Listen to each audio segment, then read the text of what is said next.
Isaiah Clarke's voice could make the angels weep.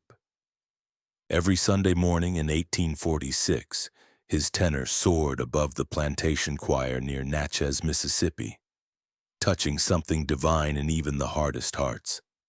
But on one September morning during the final verse of Amazing Grace, something impossible happened. His voice continued rising, pure and clear, though his body had vanished from the wooden pew. The congregation sat frozen, listening to a hymn sung by no one, by everyone, by the very air itself. The overseers searched for weeks. The dogs found nothing. But the elders swore they could still hear that last note fading into the cypress trees, never quite ending, never quite beginning, suspended somewhere between earth and whatever lay beyond. What happened in those final moments? And why did Isaiah's voice refuse to leave when his body did? Before we carry on, please hit the subscribe button to make my day and let me know where you are watching from in the comments. The morning began like any other Sunday on the Belmont plantation, 6 miles east of Natchez, where the red clay roads turned to dust in summer and mud in winter. Isaiah Clarke woke before dawn in the cramped quarters he shared with 7 other men, his body aching from 6 days of cotton picking that had left his fingers cracked and bleeding. He was 28 years old, though the work had aged him beyond his years, his shoulders broad and strong from labor, his hands calloused but somehow still gentle when they held the hymnal Master Belmont allowed him to borrow for Sunday services. Isaiah had been born on this plantation. His mother Dinah had been the cook until she died of fever when he was 12, and his father had been sold away to Louisiana before Isaiah could form memories of his face. All he had of his father was a name, Joseph Clarke, and the gift of a voice that could make hardened men cry. Sunday was the one day the enslaved people of Belmont Plantation were allowed to rest, though rest meant attending the morning service in the small wooden chapel Master Belmont had built behind the main house. It was a peculiar building, that chapel, with its whitewashed walls and crude wooden cross that leaned slightly to the left, no matter how many times it was straightened. The enslaved people sat in the back rows on benches that had no backs, while the Belmont family and occasional white visitors occupied the cushioned pews at the front. Reverend Horace Caldwell, a stern man with thin lips and eyes like winter ice, preached sermons about obedience and the natural order of things, about servants obeying their masters as they would obey Christ himself.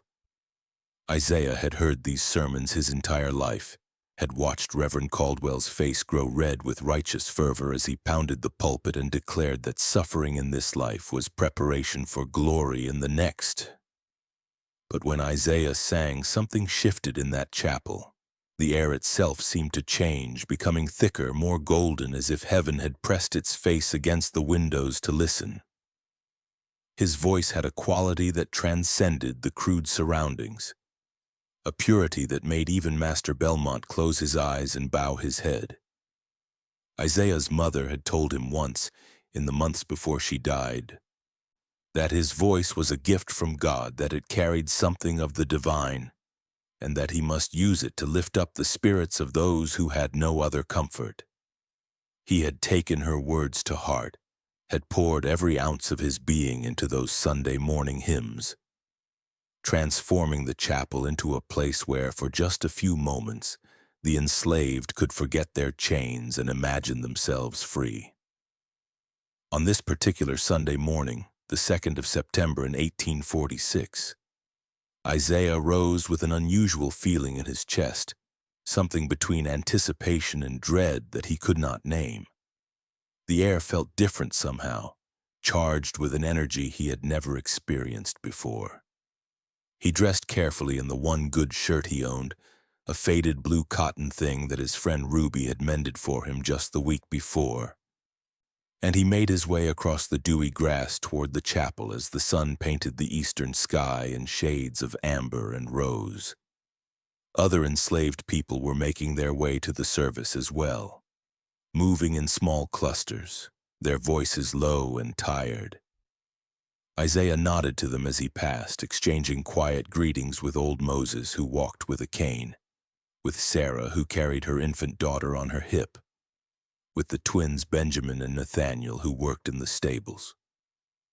The chapel filled slowly, the enslaved people filing into their designated section at the back, while Master Belmont and his family, his wife Constance, and their 3 children took their places in the front pew. Master Belmont was a man of 52 years, with silver hair and a face that might have been kind in another life, but had been hardened by the business of owning other human beings. He considered himself a benevolent master, a Christian man who provided for his slaves and allowed them to worship, never understanding or perhaps never caring that benevolence built on bondage was no benevolence at all. His wife Constance was a pale woman who rarely spoke, her hands always busy with embroidery or her prayer book, her eyes distant as if she were always somewhere else in her mind. Their children, Margaret aged 16, William aged 14, and little Catherine aged 9, sat between their parents, their clothes pressed and perfect, their faces blank with the boredom of youth forced into Sunday formality. Isaiah took his place in the small choir section, a raised platform of rough planks to the left of the pulpit where 6 other enslaved people with good voices gathered each Sunday. There was Ruby, a woman of 40 with silver threading through her black hair and an alto voice that could shake the rafters. There was Marcus, broad-shouldered and deep-voiced, whose bass notes provided the foundation for every hymn. There was young Eliza, barely 16, with a soprano that was still finding its power. There was Aaron and his wife Dinah, named after Isaiah's mother, who sang tenor and alto respectively and harmonized so perfectly it seemed they shared one voice. And there was old Peter, who had sung in this choir for 40 years and whose voice cracked now with age, but whose faith never wavered. Together they made something beautiful, something that transcended their circumstances and spoke to something eternal. Reverend Caldwell began the service with a prayer that seemed to stretch on forever, his voice droning about the duties of servants and the wisdom of accepting one's station in life. Isaiah kept his head bowed, but his mind wandered, drifting to thoughts of his mother, of the songs she used to sing while she worked in the kitchen, of the stories she told about a great-grandfather who had been a free man in Africa before the slave ships came. He thought about freedom, that dangerous word that was never spoken aloud but lived in the hearts of every enslaved person on the plantation. He thought about the Underground Railroad, those whispered rumors of a pathway north to states where slavery was forbidden, though the journey was long and perilous and most who attempted it were caught and punished severely. He thought about what it would mean to sing in a place where his voice was truly his own, where he was not property but a person with rights and dignity and the ability to walk down any road he chose. The sermon that morning was about faithfulness, about the story of Job who suffered every imaginable loss but never cursed God.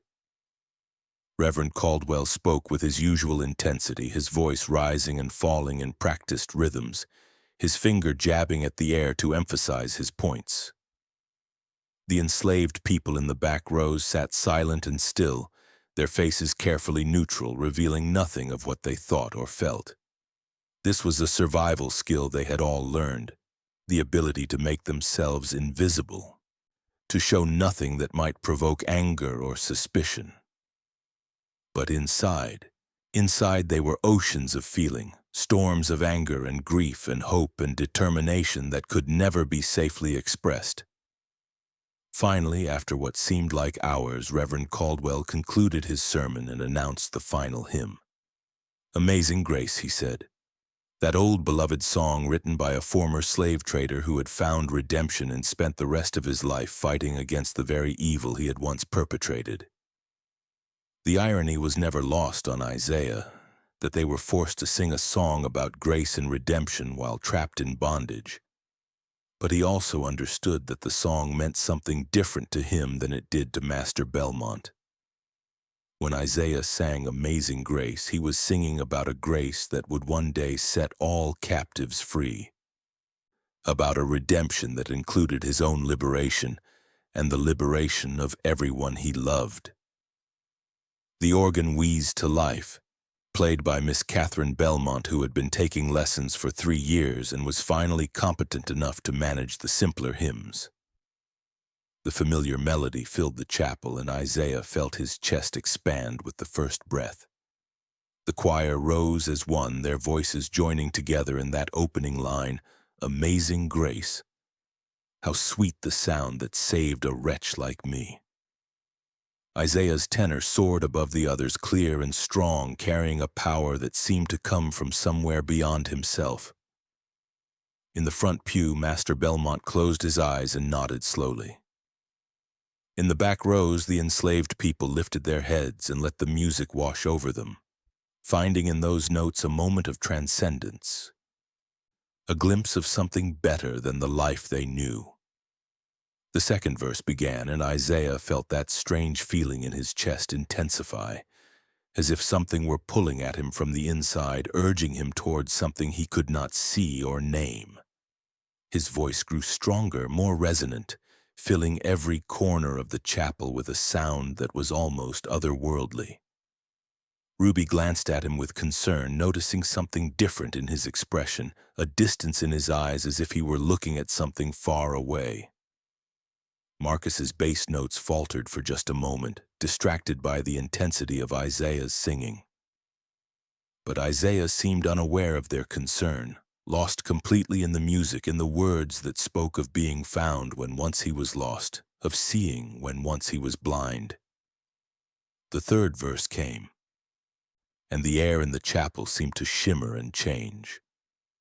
The sunlight streaming through the simple windows took on a golden quality, as if the light itself had become more substantial, more alive.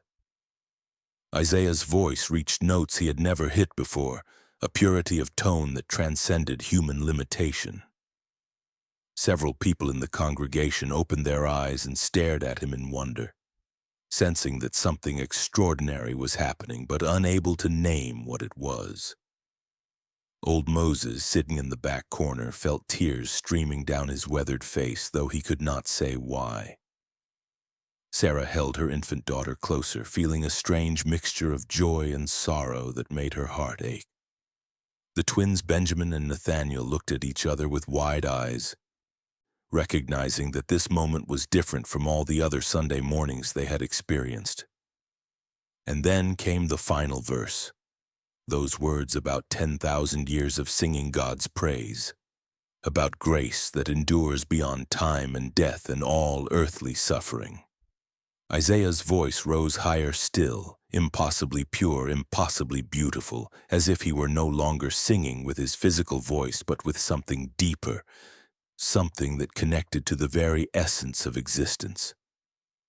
The other choir members fell silent one by one, unable to continue, overwhelmed by what they were hearing. Ruby's hands gripped the edge of the platform. Marcus stared at Isaiah with an expression of awe mixed with fear. Young Eliza covered her mouth, her eyes filling with tears.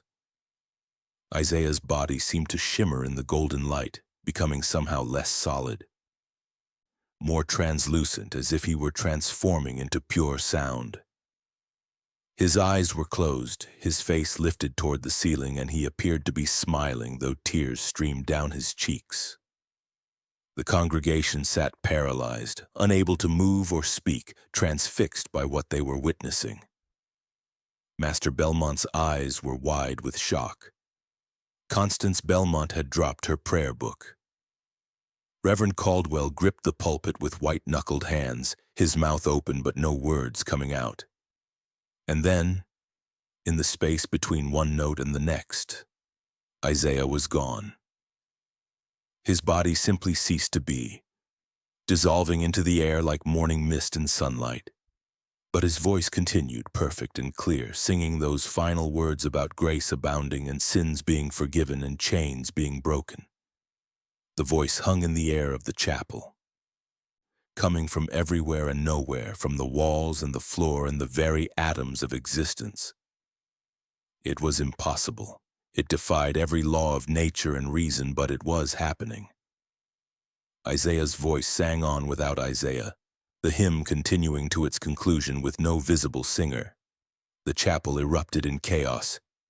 People leaped to their feet, crying out in shock and confusion and fear. Master Belmont shouted for order, his face red with rage and bewilderment. Constance Belmont fainted and had to be caught by her eldest daughter. The enslaved people in the back pressed against each other, some screaming, some weeping, some standing in stunned silence. Ruby collapsed onto the platform, reaching for the space where Isaiah had been standing, her hands grasping at empty air. Marcus backed away, his deep voice breaking as he called Isaiah's name again and again. Old Peter fell to his knees and began to pray in a voice so fervent it was almost a wail. But through it all, Isaiah's voice continued singing, growing softer now, fading gradually like the last light of sunset, but never quite disappearing completely. Even as the chaos swirled around them, even as people ran from the chapel or pressed closer in disbelief, that voice remained. A single pure note that seemed to hang suspended in the air, refusing to die away entirely. It drifted through the chapel and out through the open door, floating on the morning breeze toward the cotton fields and the quarters and the old cypress trees that marked the boundary of the plantation. Reverend Caldwell was the first to recover his composure enough to take action. He rushed to the platform where the choir stood, his face white as chalk, his hands trembling as he searched the space where Isaiah had been. He looked under the platform, behind the pulpit, anywhere a person might hide, but found nothing. Master Belmont joined him, barking orders at the overseers to search the chapel, to search the grounds, to find Isaiah Clarke immediately. The overseers, 3 rough men named Dixon, Farrell, and Griggs, spread out through the building, looking behind every bench in every corner, finding absolutely nothing. The enslaved people were herded back to their quarters by the overseers, while Master Belmont organized a larger search party. Dogs were brought out, bloodhounds with long ears and savage teeth, and they were given one of Isaiah's shirts to smell. The dogs bayed and howled, running in circles around the chapel, but they could find no trail to follow.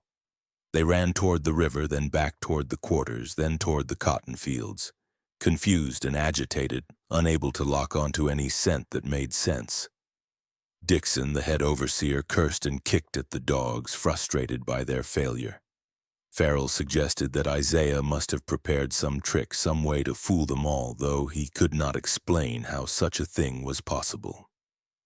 Griggs said nothing, but his eyes were wide with superstitious fear, and he kept glancing back at the chapel as if expecting to see a ghost. The search continued for hours, then days, then weeks. Every inch of the plantation was examined. The river was dragged. The nearby woods were combed by parties of men on horseback. Neighboring plantations were alerted and their slave populations questioned. Notices were posted in Natchez offering a reward of $500 for information leading to Isaiah's capture, but no trace of him was ever found. It was as if he had simply ceased to exist in the physical world, leaving behind only his voice, that impossible lingering note that people swore they could still hear if they stood in the chapel or walked near the old cypress trees. Ruby grieved for Isaiah as if he had died, though she could not shake the feeling that death was not quite the right word for what had happened. She had known Isaiah since they were both children, had watched him grow from a quiet boy into a man whose voice could move hearts. She had secretly loved him for years, though she had never spoken of it. Knowing that love between enslaved people was a dangerous thing, easily destroyed by the whims of masters who thought nothing of selling husbands away from wives, mothers from children. Now he was gone, vanished in a way that made no sense, and she found herself standing in the chapel at odd hours, listening for his voice, sometimes hearing it faintly in the distance like a memory made audible. Marcus took on the role of leading the choir, though he said the songs felt hollow now without Isaiah's tenor to lift them higher. He told anyone who would listen about those final moments, about how Isaiah's body had seemed to become light, about the look of peace on his face, about the impossibility of a voice continuing without a body to produce it. Some people believed him. Others thought he had been deceived by some trick of light and sound. But everyone who had been in the chapel that morning agreed that something extraordinary had happened, something that defied rational explanation. Old Moses, who had lived 83 years and seen more suffering and injustice than any person should have to witness, declared that Isaiah had been taken up like Elijah in the Bible, that God had reached down and pulled him free from bondage because his voice was too beautiful for this cruel world. The older enslaved people nodded and murmured their agreement, finding comfort in this interpretation. The younger ones were less certain, wondering if Isaiah had somehow escaped, and the vanishing was a story created to explain his absence. But none of them could explain the voice, that lingering note that seemed to drift through the plantation like a blessing or a reminder, or perhaps a promise. Master Belmont was furious at the loss of valuable property. Isaiah had been worth at least $1,200 on the slave market, a significant sum, and his disappearance represented a substantial financial loss. More than that, it represented a kind of defeat, a challenge to his authority and control. He questioned everyone on the plantation repeatedly, sometimes gently, sometimes with threats, but learned nothing useful. He brought in a slave catcher from Alabama, a man with a reputation for finding runaways no matter how far they fled. But even this expert could find no trail to follow.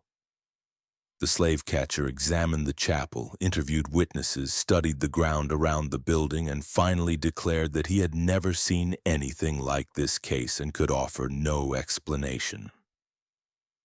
Constance Belmont became convinced that the plantation was haunted, that Isaiah's spirit remained to torment them for the sin of slavery. She began having nightmares about voices singing in empty rooms, about shadows that moved when no one was there. She insisted that Reverend Caldwell perform a blessing on the chapel, sprinkling holy water in every corner and reciting prayers meant to drive away unquiet spirits. But the voice remained, faint but persistent, especially on Sunday mornings when the congregation gathered to sing. The Belmont children reacted differently to Isaiah's disappearance. Margaret, the eldest, became withdrawn and thoughtful, spending hours in her room writing in a diary that she hid under her mattress. In those pages, which would not be discovered until after her death many decades later, she wrote about her doubts regarding slavery, about the humanity she saw in the enslaved people her father owned, about the wrongness of treating human beings as property. She wrote about Isaiah's voice and how it had made her feel for the first time that perhaps God did not approve of the system her family benefited from. William, the middle child, tried to act as if nothing had happened, throwing himself into hunting and riding and all the activities expected of a young gentleman. But he too was changed, becoming quieter, less certain about the world he had been raised to inherit. Little Catherine had nightmares for months afterward, waking screaming about the man who turned into light, though she could not articulate what frightened her so much about what she had witnessed. Reverend Caldwell struggled with the theological implications of what had occurred. He had built his ministry on the idea that slavery was ordained by God, that the social order of masters and slaves reflected divine intention. But Isaiah's disappearance challenged this comfortable theology. How could God take a slave in such a miraculous way if slavery was truly his will? The Reverend spent long hours in prayer and study, searching Scripture for answers, finding none that satisfied him. His sermons became less certain, his convictions less firm. Within 2 years, he would leave the ministry entirely, telling no one why, moving north to Pennsylvania where he would spend the rest of his life working quietly with abolitionist societies, trying to atone for the years he had spent justifying evil. The enslaved community on the Belmont plantation was transformed by Isaiah's vanishing. It became a story they told each other in the darkness of the quarters, a legend that grew with each retelling. Some said Isaiah had walked straight through the walls of the chapel into freedom. Some said he had been carried away by angels. Some said his voice had become so powerful it dissolved his earthly form and transformed him into pure spirit.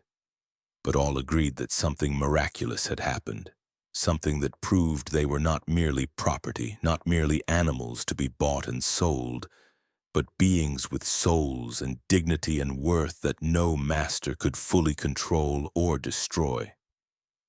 The story spread beyond the Belmont plantation, carried by enslaved people who visited from neighboring farms, by freed blacks who traveled the road selling goods and spreading news.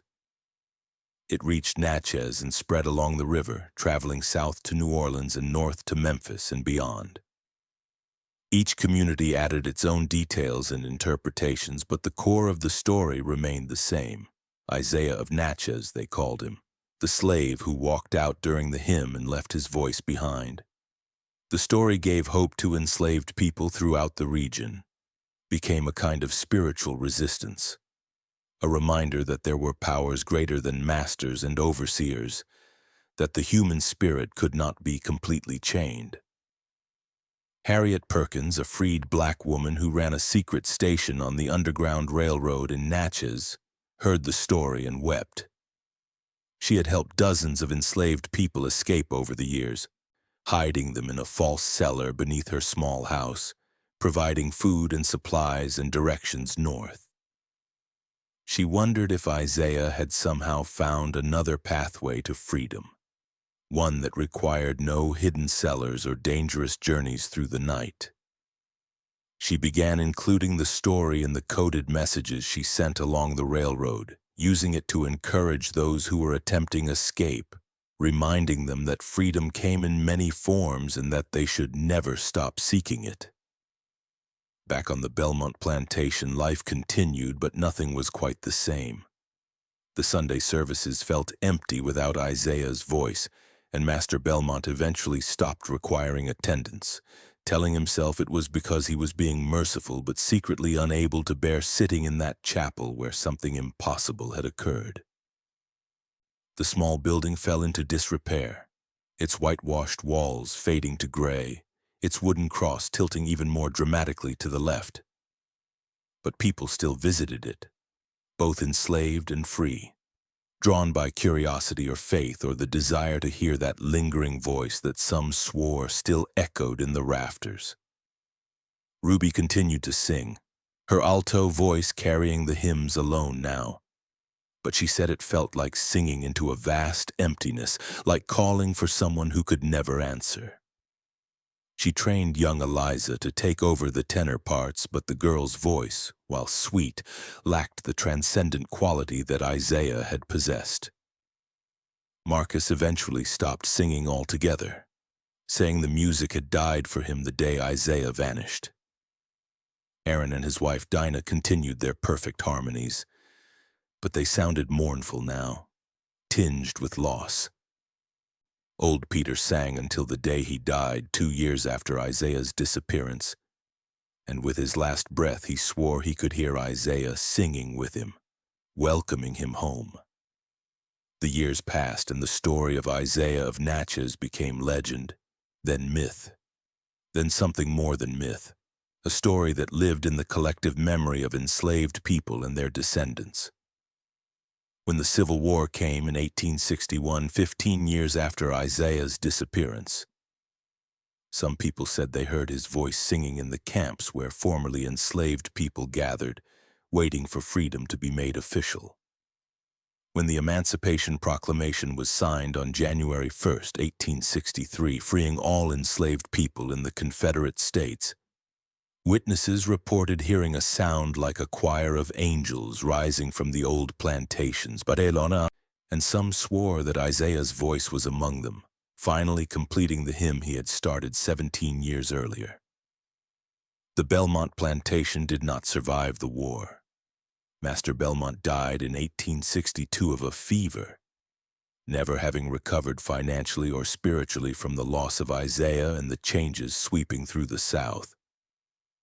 Constance Belmont moved to Charleston to live with relatives, taking young Catherine with her.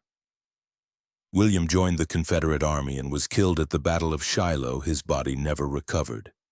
Margaret remained in Natchez, and after the war she did something extraordinary. She used what remained of her inheritance to purchase the plantation, then divided the land into small parcels and gave them to the formerly enslaved people who had worked there, including Ruby and Marcus and Sarah and the twins Benjamin and Nathaniel. She kept only the house and a small plot of land for herself, living simply and quietly, teaching freed children to read and write in a small school she established in the old chapel. Ruby lived to be 78 years old, working her small plot of land and singing in the rebuilt church that replaced the old chapel. She never married, saying her heart belonged to a man who had walked into light.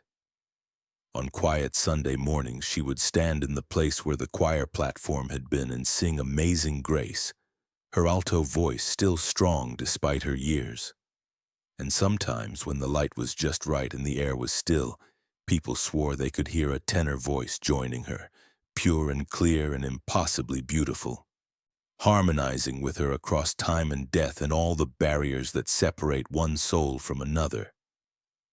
Marcus became a preacher after the war, traveling from town to town, telling the story of Isaiah to any who would listen. He said he had witnessed a miracle that day in 1846, a moment when heaven touched earth and proved that no bondage was permanent, that every soul was precious to God, that freedom was not just a political condition but a spiritual reality that no earthly master could take away. His sermons were powerful and moving, drawing large crowds, and many people came to faith through his words. He died in 1893, 47 years after Isaiah's disappearance, and was buried in the small cemetery behind the church that had been built on the site of the old chapel. His gravestone bore the words, "He sang with angels." The chapel itself became a site of pilgrimage. People came from miles around to stand in the place where Isaiah had vanished, hoping to hear the voice that legend said still lingered there. Some heard nothing but wind in the trees. Others swore they heard faint singing, a melody that seemed to come from the earth itself or the sky above, or perhaps from some space in between, where impossible things became real. The chapel was rebuilt several times over the years, each new structure larger and more permanent than the last, but the spot where the choir platform had stood was always marked, always treated as sacred ground.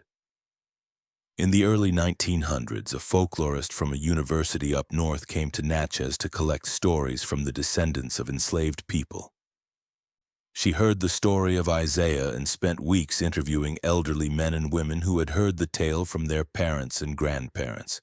She recorded their testimonies in careful handwriting, noting the variations in detail but also the remarkable consistency in the core narrative. A man had vanished while singing, and his voice had continued without him.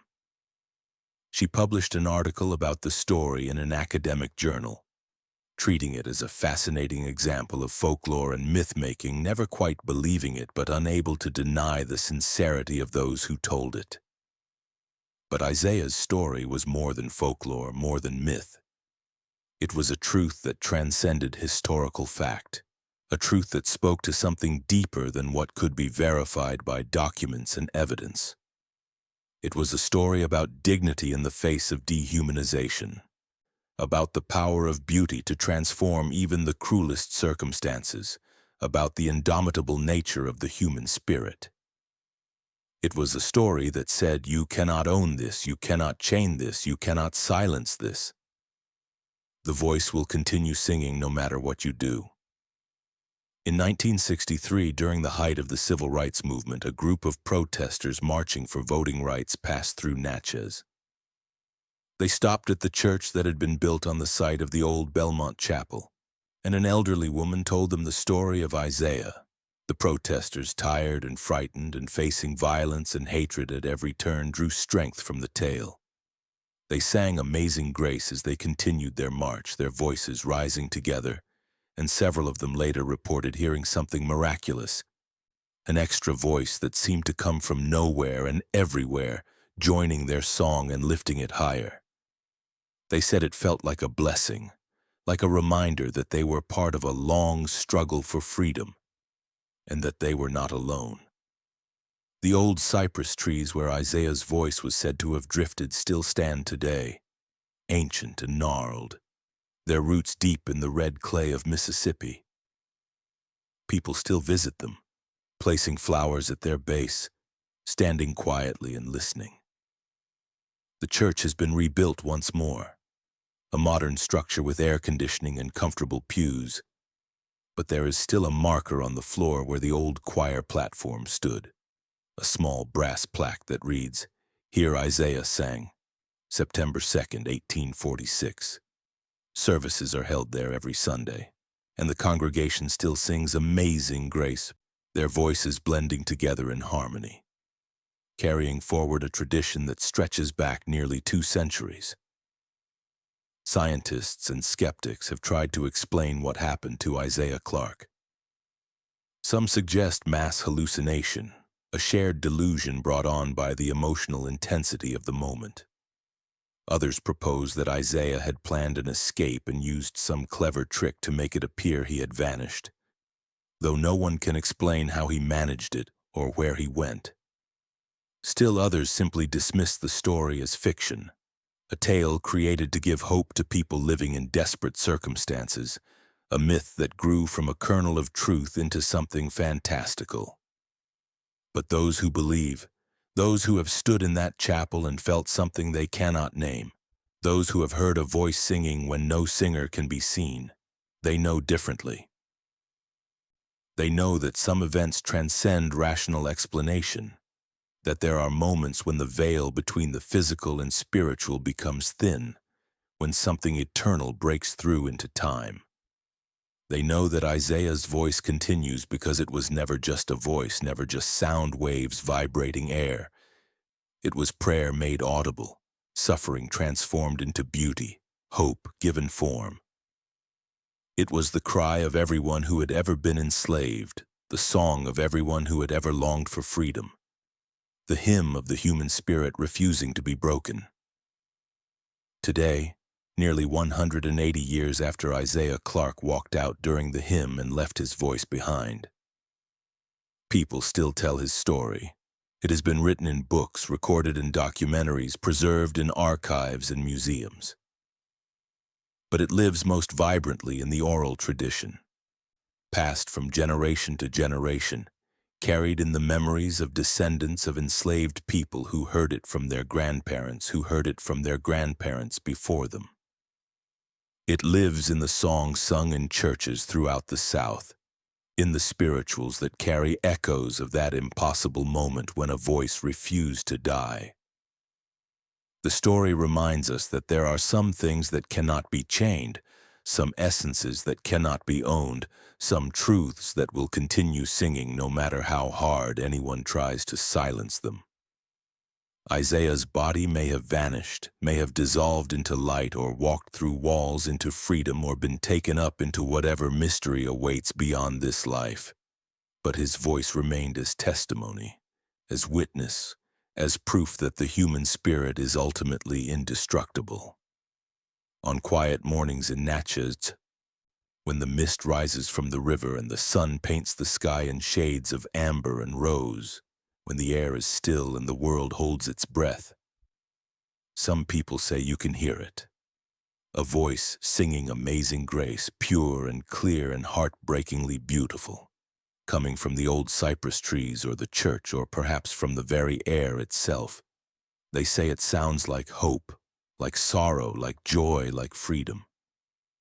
They say it sounds like a man who loved beauty more than he feared death, who chose to become song rather than remain enslaved, who left behind his voice as a gift to everyone who would ever need reminding that we are more than our circumstances, more than our suffering, more than the chains anyone tries to place on us. And they say the last note of that hymn has never truly ended. It simply faded into the trees, into the earth, into the collective memory of a people who survived the unsurvivable and emerged stronger for it.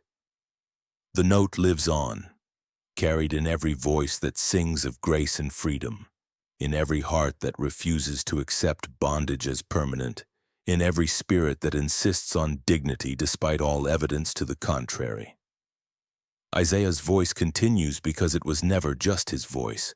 It belonged to everyone who heard it, everyone who needed it, everyone who understood that some songs are too important to ever truly end. The cypress trees stand witness, their branches swaying in wind that carries whispers of an old hymn. The church bell rings on Sunday mornings, calling people to worship in the place where a miracle occurred. The red clay roads of Mississippi still turn to dust in summer and mud in winter. But they are no longer traveled by enslaved people, no longer stained with the injustice that once defined this land. The South has changed, is still changing, carrying within it the scars of slavery, but also the seeds of redemption, the possibility that grace can transform even the cruelest history into something more bearable, something more hopeful. And somewhere in the space between memory and reality, between history and legend, between earth and whatever lies beyond, Isaiah Clarke still sings. His voice rises pure and clear, untouched by time, undiminished by death, eternal as the grace it celebrates. He sings for his mother Dinah and his father Joseph, for Ruby who loved him and Marcus who sang beside him, for every person who ever lived and died in bondage, for every heart that ever yearned for freedom. He sings for the children who will be born 100 years from now, 200 years, 1,000 years, who will hear his story and understand that they too can refuse to be broken. They too can transform suffering into beauty. They too can leave behind something that matters. The hymn echoes on with no singer, suspended in time, eternal and unchanging. Amazing grace, how sweet the sound that saved a wretch like me. I once was lost, but now am found, was blind, but now I see. The words hang in the air like a promise, like a prophecy, like a reminder that some voices will never be silenced, some songs will never die, some truths will continue singing long after the singers themselves have passed beyond the veil into whatever mystery awaits us all. Isaiah of Natchez walked out during the hymn and left his voice behind. The elders said the last note never truly ended, it just faded into the trees. And they were right. Listen closely on a quiet morning and you might hear it still, that impossible voice singing of grace and freedom, of being lost and found, of blindness and sight, of chains broken and spirits freed. Listen closely and you might hear what Isaiah heard in those final moments, what called him out of his body and into something greater, what transformed him from flesh into song, from slave into symbol, from man into miracle. The voice continues. It always has. It always will. That is the gift Isaiah left behind, the legacy that can never be taken away. His voice sings on in every heart that refuses to accept injustice, in every spirit that insists on dignity, in every soul that believes in freedom not just as a political condition but as a fundamental truth about human existence. Isaiah's voice is the voice of hope itself, refusing to be silenced, refusing to die, singing forever of grace that is truly amazing, of love that conquers even death, of freedom that no chain can prevent and no master can deny. The hymn continues, the voice remains, the story lives on.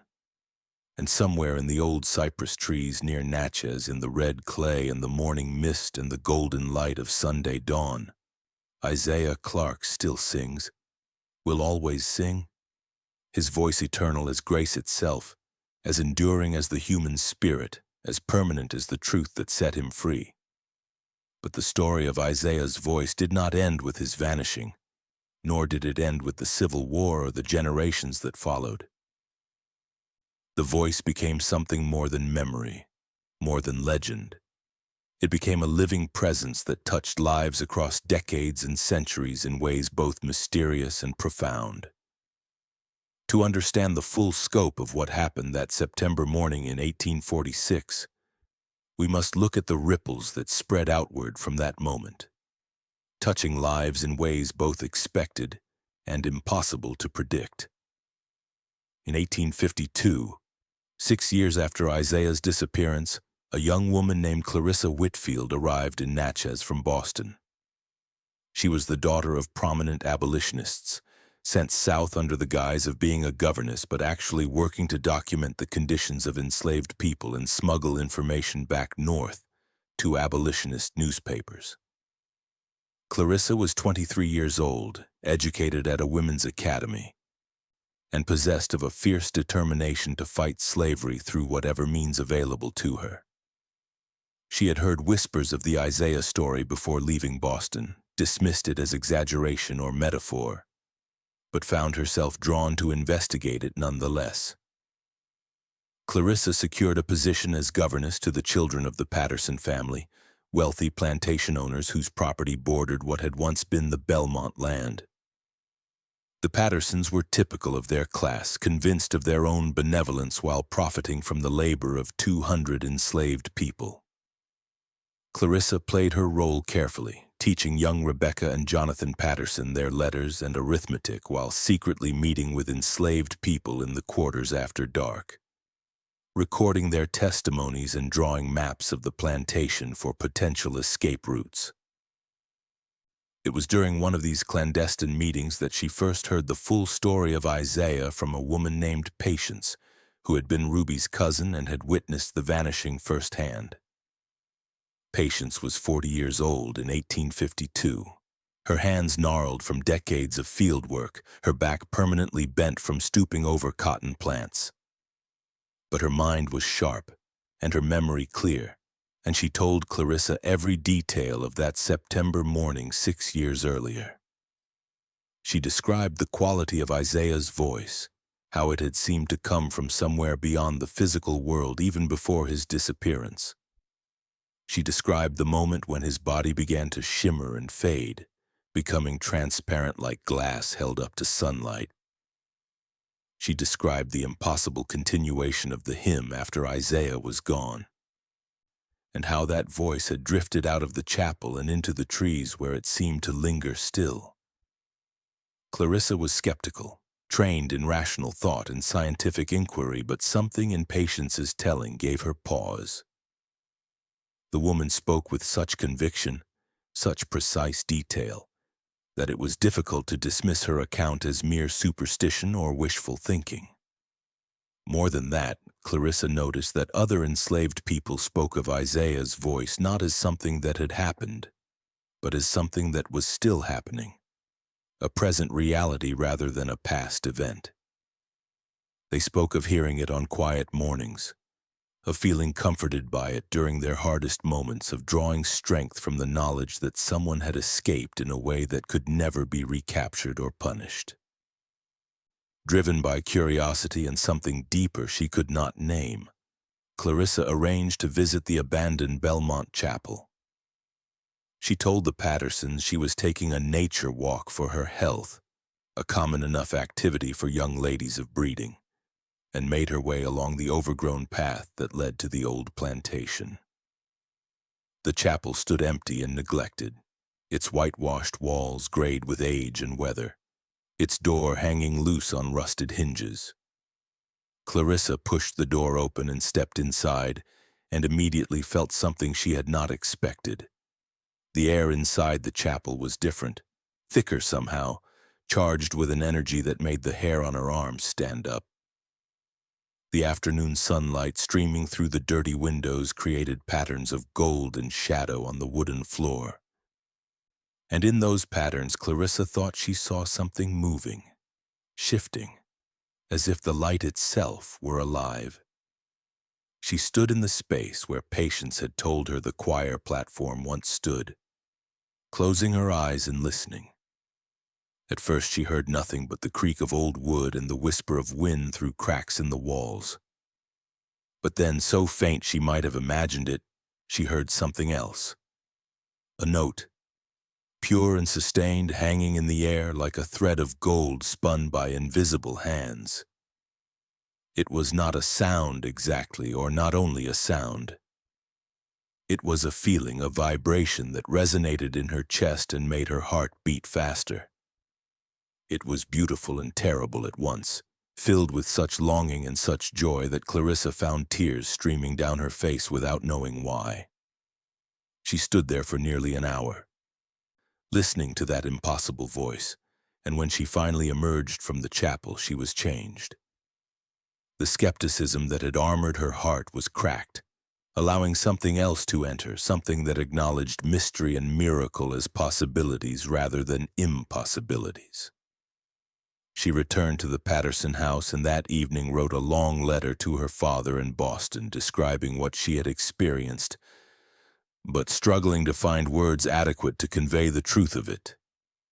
She wrote about the voice that continued without a singer, about the way it made her feel both infinitely small and infinitely significant, about the sense that she had touched something eternal in that abandoned chapel.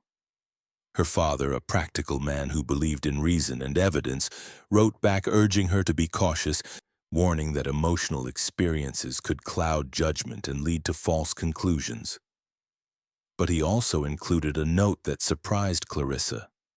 He wrote that the abolitionist movement needed stories like Isaiah's, needed examples of the indomitable human spirit, needed proof that enslaved people were not merely victims but beings of profound dignity and power. Whether the story was literally true or metaphorically true mattered less than what it represented and what it could inspire in others. He urged Clarissa to document everything she could learn about Isaiah Clarke and send it north for publication. Clarissa threw herself into this project with the fervor of a convert. She interviewed dozens of people, both enslaved and free, gathering every scrap of information about Isaiah's life and death and impossible lingering. She learned that he had taught himself to read using a Bible that Master Belmont's mother had given him, practicing letters in the dirt when no one was watching. She learned that he had once saved Master Belmont's youngest son from drowning in the river, diving in without hesitation despite the danger, and had received no thanks beyond being spared a whipping he had been scheduled to receive that day. She learned that he had a gift not just for singing but for bringing comfort to the dying, sitting with enslaved people in their final hours and singing them into death with such tenderness that they smiled as they passed. The more Clarissa learned about Isaiah, the more she understood that the miracle of his vanishing was not separate from the miracle of his life. He had been a person of extraordinary grace and compassion, someone who had refused to let the cruelty of slavery destroy his capacity for love and beauty. His voice had been an instrument of that grace, a way of transforming suffering into something transcendent. And perhaps that transformation had reached such intensity on that September morning that it had broken through the barriers between flesh and spirit, between time and eternity. Clarissa's writings about Isaiah were published in several abolitionist newspapers in the North, creating a sensation. Some readers dismissed the story as propaganda or fantasy, but others were moved by it in profound ways. Frederick Douglass himself, the great abolitionist and former slave, read one of Clarissa's accounts and wrote a response that was published in his newspaper, The North Star. He wrote that whether the story was literally true in every detail mattered less than the spiritual truth it contained. He wrote that every enslaved person had a voice that could not be silenced, a dignity that could not be destroyed, a spirit that would outlast every chain. Isaiah's story, he argued, was the story of every enslaved person who had ever lived, a metaphor made manifest, a symbol transformed into substance. Back in Natchez, Clarissa's investigations did not go unnoticed.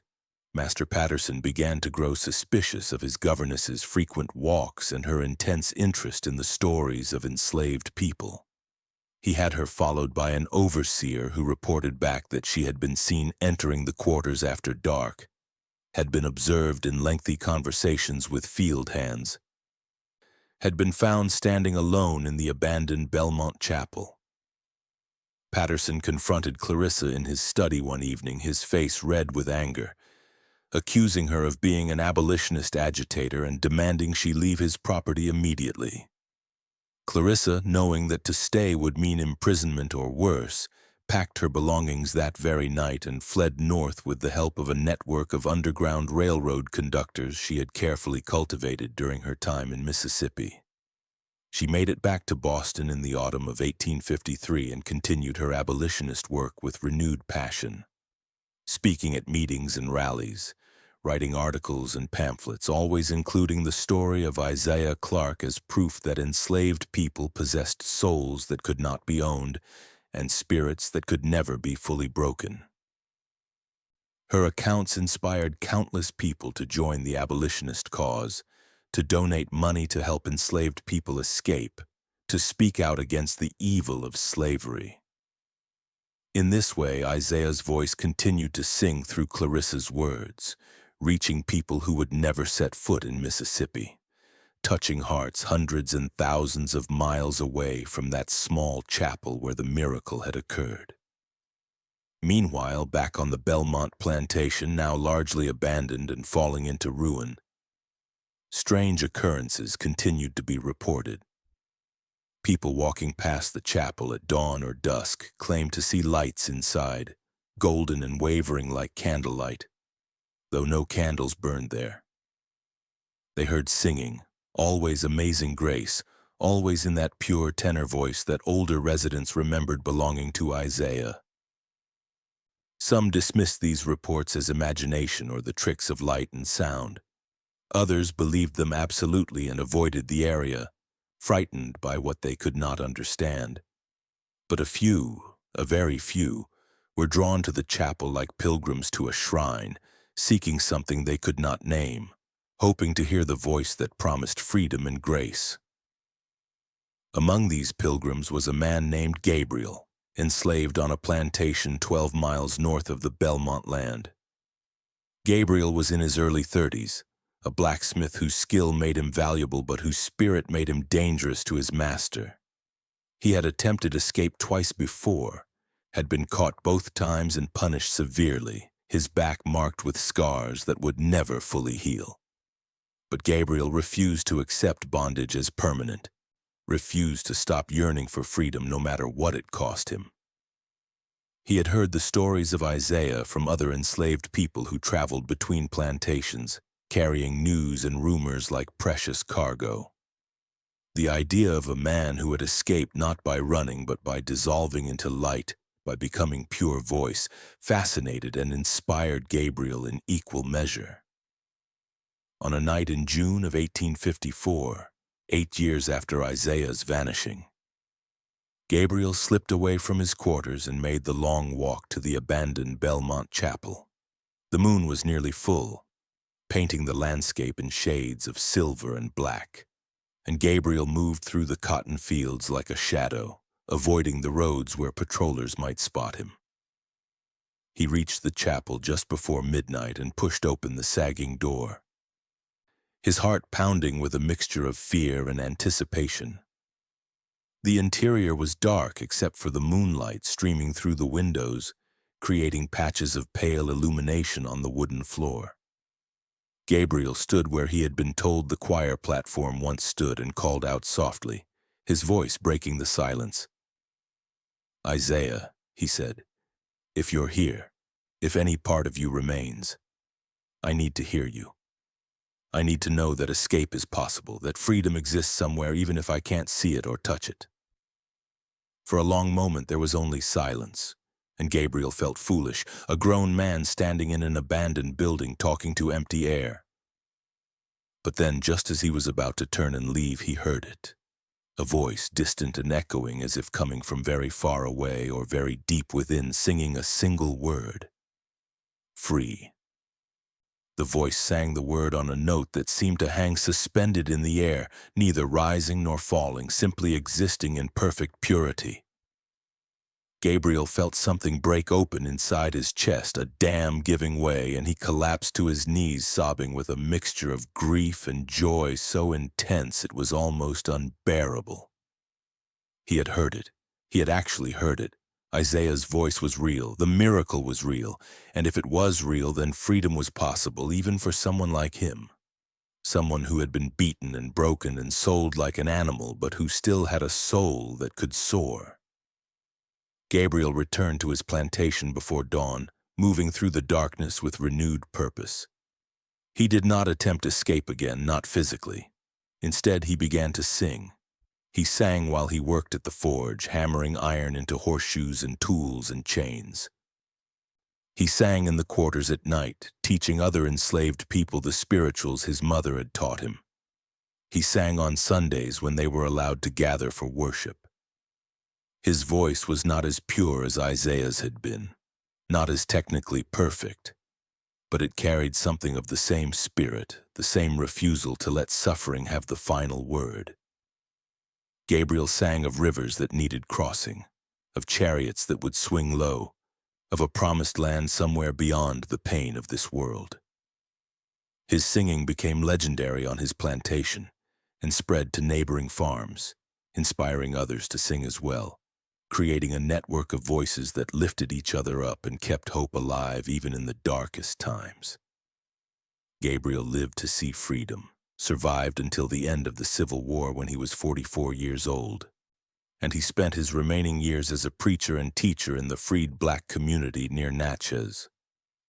He built a small church with his own hands, and every Sunday he told the story of that night in the chapel when he heard Isaiah's voice singing the word free.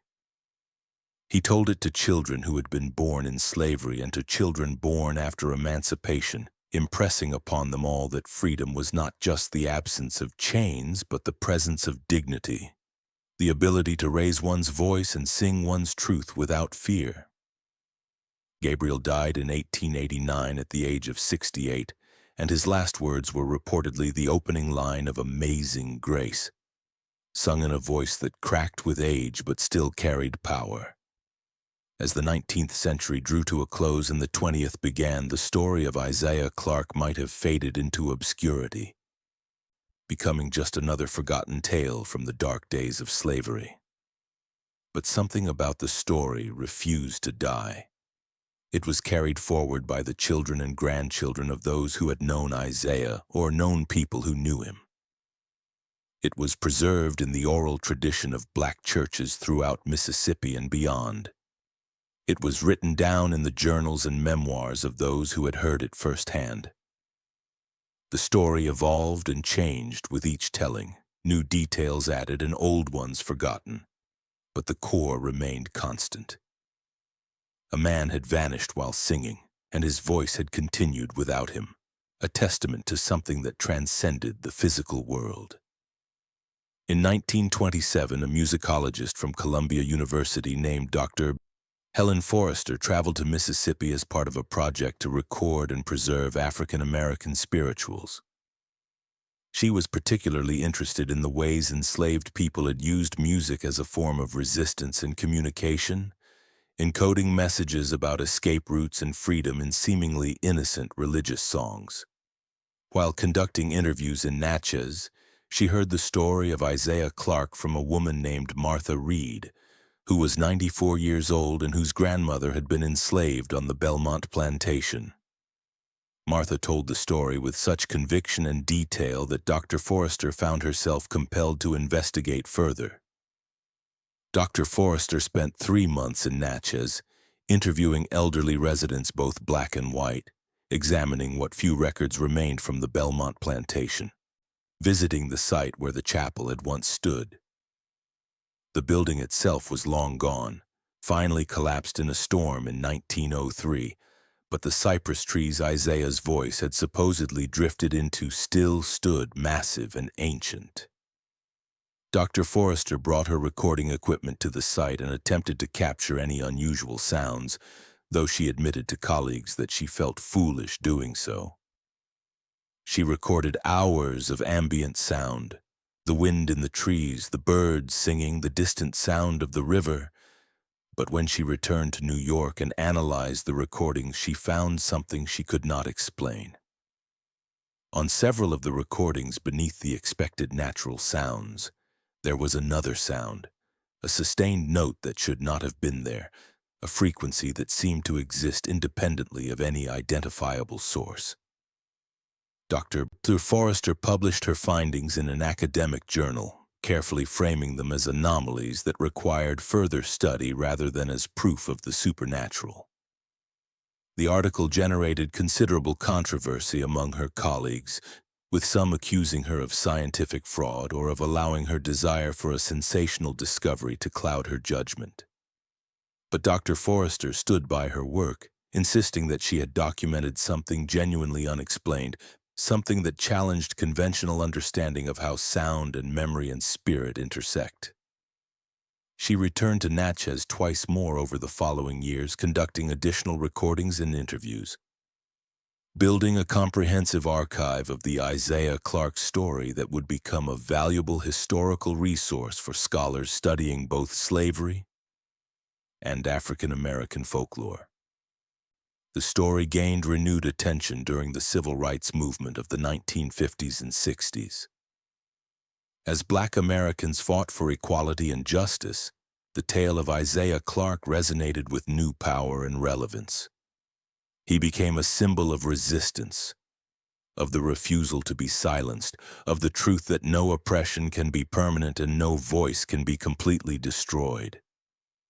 Civil rights workers sang Amazing Grace at marches and sit-ins and protests, thinking of Isaiah and drawing strength from his example. When Martin Luther King Jr. delivered his final sermon at Mason Temple in Memphis on April 3, 1968, the night before his assassination, he spoke of reaching the promised land, of seeing the glory coming, and some who were present later said they heard something beneath his voice, an echo or harmony that seemed to come from somewhere beyond the physical space of the church, a tenor voice singing of grace and freedom. The church built on the site of the old Belmont Chapel became a focal point for the movement. Student activists held workshops there, planning strategies for voter registration drives and nonviolent protests. Freedom riders stopped there on their dangerous journeys through the South, finding rest and encouragement in the place where Isaiah had vanished. Local residents, both black and white, who supported the movement donated food and supplies, using the church as a distribution center. And through it all, people continued to report hearing that voice, faint but persistent, singing of amazing grace, and blind eyes opened and chains broken. One particularly significant event occurred in July of 1964, during what became known as Freedom Summer. A young woman named Denise Lawson, a 21-year-old student from Chicago, had come to Mississippi to help register black voters despite the very real danger this work entailed. 3 civil rights workers had been murdered just weeks earlier in nearby Philadelphia, Mississippi, and Denise was frightened, but determined. She attended a service at the church on the Belmont site, seeking courage and spiritual strength for the work ahead. During the singing of Amazing Grace, Denise experienced something she would later describe as transformative. She felt a presence fill the church, not threatening but comforting, and heard a voice join the congregation singing, a voice of such beauty and power that it seemed to reach into her chest and touch her heart directly. The fear that had been paralyzing her dissolved, replaced by a profound sense of purpose and peace. She continued her voter registration work with renewed conviction and eventually returned to Mississippi after completing her degree, spending her entire career as a civil rights attorney fighting for justice in the state that had both frightened and inspired her. As the 20th century progressed and gave way to the 21st, the story of Isaiah Clarke continued to evolve and spread. It was included in collections of African American folklore, analyzed in academic papers about slave narratives, featured in documentaries about the history of spirituals and gospel music. The church that stood on the Belmont site became a historical landmark, with a plaque installed describing Isaiah's story and its significance to American history. Tour companies in Natchez added it to their routes, and thousands of visitors each year walked through the sanctuary and stood in the spot where the miracle had supposedly occurred. But for the descendants of the Belmont plantation's enslaved community, Isaiah's story remained more than historical curiosity or tourist attraction. It was part of their heritage, a sacred story that connected them to ancestors who had endured unspeakable suffering and still found ways to create beauty and meaning. Family reunions were often held at the church, with elders passing the story down to younger generations, ensuring it would not be forgotten or reduced to mere legend. Ruby's descendants in particular felt a special connection to the story, seeing themselves as keepers of Isaiah's memory and guardians of the truth that some voices refused to be silenced. In 2008, a filmmaker named Jonathan Blake, himself a descendant of enslaved people from Louisiana, decided to create a documentary about Isaiah Clarke. He spent 2 years researching the story, interviewing descendants, examining historical records, consulting with historians and musicologists and theologians. He brought sophisticated audio recording equipment to the church, hoping to capture any trace of the voice people claim to still hear. On a Sunday morning in September, exactly 162 years after Isaiah's vanishing, Jonathan recorded the congregation singing "Amazing Grace." When he analyzed the recording later, he found something remarkable. There was a frequency present in the recording that should not have been there based on the voices in the room, a sustained note that seemed to exist independently of the singing congregation, harmonizing perfectly with them but coming from no identifiable source. Jonathan's documentary, titled "The Voice That Remains," premiered at the Sundance Film Festival in 2010 and generated significant attention. Skeptics argued that the mysterious frequency could be explained by acoustic anomalies or equipment malfunction. Believers saw it as confirmation of what they had always known, that Isaiah's voice truly did continue in some form beyond death and physical limitation. But perhaps the most interesting responses came from viewers who had no prior knowledge of the story and no particular belief in the supernatural. Many reported being deeply moved by the film, experiencing emotions they struggled to articulate, feeling connected to something larger than themselves. Several wrote to Jonathan describing how the documentary had changed their perspective on suffering and hope, had made them believe that beauty could exist even in the midst of horror, that the human spirit possessed resources beyond what reason alone could account for. The church continues to thrive today, its congregation a mixture of descendants of the Belmont plantation's enslaved people and newer residents of the Natchez area, black and white and everything in between. United by a shared reverence for the story that makes their sanctuary holy ground. Services are held every Sunday, and Amazing Grace is always sung, always with the memory of Isaiah present like an invisible congregation member whose voice blends with theirs. Visitors come from around the world, drawn by curiosity or faith or the simple desire to experience something that cannot be easily explained or dismissed. They stand in the spot marked by the brass plaque and close their eyes and listen, and many, though not all, hear something that changes them. The cypress trees where Isaiah's voice supposedly drifted have become pilgrimage sites as well. People tie ribbons to their branches, leave flowers at their roots, stand in their shade and sing or pray or simply sit in contemplative silence. The trees themselves seem to exude a kind of peace, their ancient presence a reminder of continuity and endurance, of the way some things survive no matter what humans do to each other or the land. Scientists have studied these trees, measuring their age at well over 400 years. making them witnesses to the entire history of European settlement in the region, to the establishment of slavery, to the Civil War, to Reconstruction and Jim Crow and the Civil Rights Movement and everything that has come after.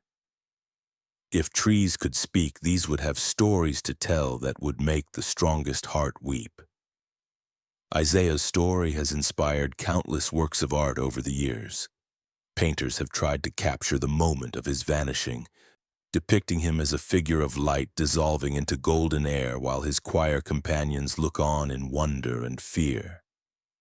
Poets have written verses about the voice that continues without a body, exploring themes of transcendence and resistance and the power of beauty to defeat evil.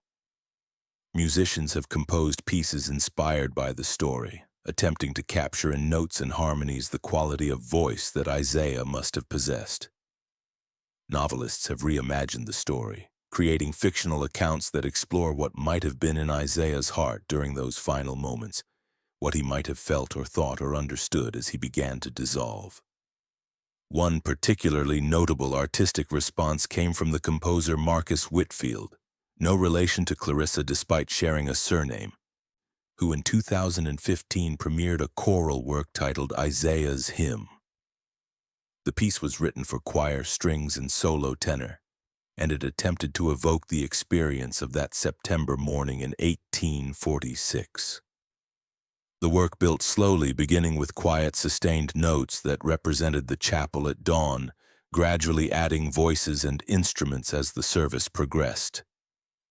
The tenor soloist sang the verses of Amazing Grace with increasing intensity, the choir and orchestra supporting and amplifying the voice. Then, at the moment representing Isaiah's vanishing, the tenor fell silent, but the music continued, the choir and orchestra sustaining the final note of the hymn for nearly 2 minutes, while a solo violin played a melody that seemed to drift and float above the sustained chord like a voice without a body. The premiere of Isaiah's Hymn took place at Carnegie Hall and received a standing ovation lasting over 10 minutes. Critics praised the work for its emotional power and spiritual depth. But the most meaningful response came from the descendants of the Belmont Plantation's enslaved community who were in attendance. After the performance, several of them approached Marcus Whitfield with tears streaming down their faces, telling him that he had captured something essential about their ancestors' story, that the music had made them feel connected to Isaiah in a way words alone never could. The work has since been performed by choirs around the world, always moving audiences deeply, always creating a sense that something sacred has been touched. The theological implications of Isaiah's story have been debated extensively over the years. Some religious scholars see it as evidence of divine intervention, God reaching down to rescue one of his children from bondage in a spectacular display of power. Others interpret it as a mystical experience, a moment when Isaiah's spiritual development reached such a point that he transcended physical limitation and entered a higher plane of existence. Still others view it as symbolic rather than literal, a powerful metaphor about the indestructibility of the human spirit that has been misunderstood as historical fact. Churches have preached sermons exploring these various interpretations, using Isaiah's story to illuminate questions about suffering and redemption, about divine justice and human resilience, about the relationship between body and spirit. What remains undeniable, regardless of one's interpretation, is the power of the story to inspire and transform. For nearly 180 years, the tale of Isaiah Clarke has given hope to people facing their own forms of bondage, whether literal or metaphorical. It has reminded generations that there are forms of freedom that cannot be prevented, dignities that cannot be destroyed, truths that will continue singing no matter how hard anyone tries to silence them.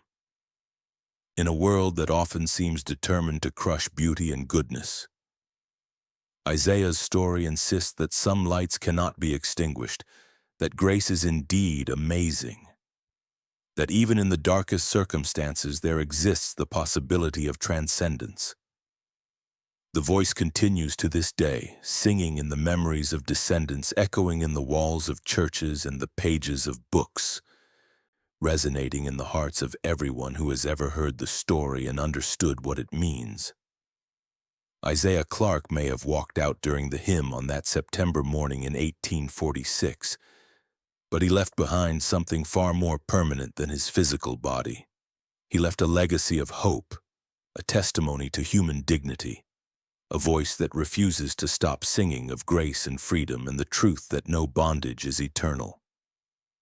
And as long as there are people who need reminding that they are more than their circumstances, more than their suffering, more than the chains anyone tries to place on them, Isaiah's voice will continue to sing, fading into the trees but never truly ending. Suspended forever between earth and heaven, between history and eternity, between the life that was and the life that is to come.